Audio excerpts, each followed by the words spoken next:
ଢେଙ୍କାନାଳ ସଦର ବ୍ଲକ ଅନ୍ତର୍ଗତ ମଙ୍ଗଳପୁର ଗ୍ରାମର ତୈଳିକ ବୈଶ୍ୟ ସମାଜ ପକ୍ଷରୁ 3 ଦିନ ବ୍ୟାପୀ ଅଷ୍ଟପ୍ରହର ନାମଯଜ୍ଞର ଆଜି ଉଦ୍ଯାପିତ ହୋଇଯାଇଅଛି। 5 ତାରିଖରେ କଳସ ଯାତ୍ରା କରାଯାଇ ଅଧିବାସ ପୂଜା କରାଯାଇଥିଲା।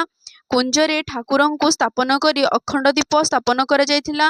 6 ତାରିଖ ଦିନ 16 ମଣ୍ଡଳ କୀର୍ତ୍ତନ ମଣ୍ଡଳୀଙ୍କ ଦ୍ୱାରା ଅହୋରାତ୍ର ହରିନାମ ସଂକୀର୍ତ୍ତନ ଚାଲିଥିଲା। 7 ତାରିଖ ଦିନ ଉଦ୍ଯାପନ ଦିବସ ଅବସରରେ 3 ମଣ୍ଡଳ ଓଡ଼ିଶୀ କୀର୍ତ୍ତନ ସହ ଆଠଗଡ଼ ଗଜାଆମ୍ବ ଗ୍ରାମର ବିଜୟ ପ୍ରଧାନ ଓ ତାଙ୍କ ସହଯୋଗୀଙ୍କ ସହ ଓଡ଼ିଶୀ କୀର୍ତ୍ତନ ମହାସମାରୋହରେ ପରିବେଷଣ କରାଯାଇଥିଲା।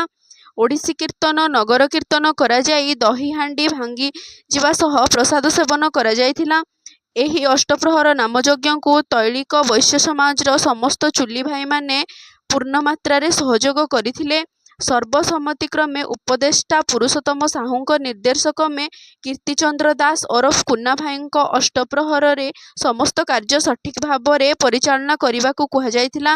ତାଙ୍କ ସହିତ ଉପସଭାପତି ବଲ୍ଲଭ ଚନ୍ଦ୍ର ଦାସ, ସମ୍ପାଦକ ଜଳନ୍ଧର ସାହୁ, କମିଟିର ସଦସ୍ୟ ବିଚିତ୍ରାନନ୍ଦ ଦାସ, ବ୍ରଜବନ୍ଧୁ ସାହୁ, ନିତ୍ୟାନନ୍ଦ ସାହୁ, ଅଭିମନ୍ୟୁ ଦାସ, ଜିତେନ୍ଦ୍ର ସାହୁ, ବାସୁଦେବ ଦାସ, ବିଘ୍ନେଶ୍ୱର ସାହୁ, ଦୀପକ ସେନାପତି ଏବଂ ସମସ୍ତ ଚୁଲି ଭାଇମାନେ ଉପସ୍ଥିତ ରହି ଏହି ଅଷ୍ଟପ୍ରହର ନାମଯଜ୍ଞକୁ ସୁଚାରୁ ରୂପେ ସମାପନ କରିଥିଲେ।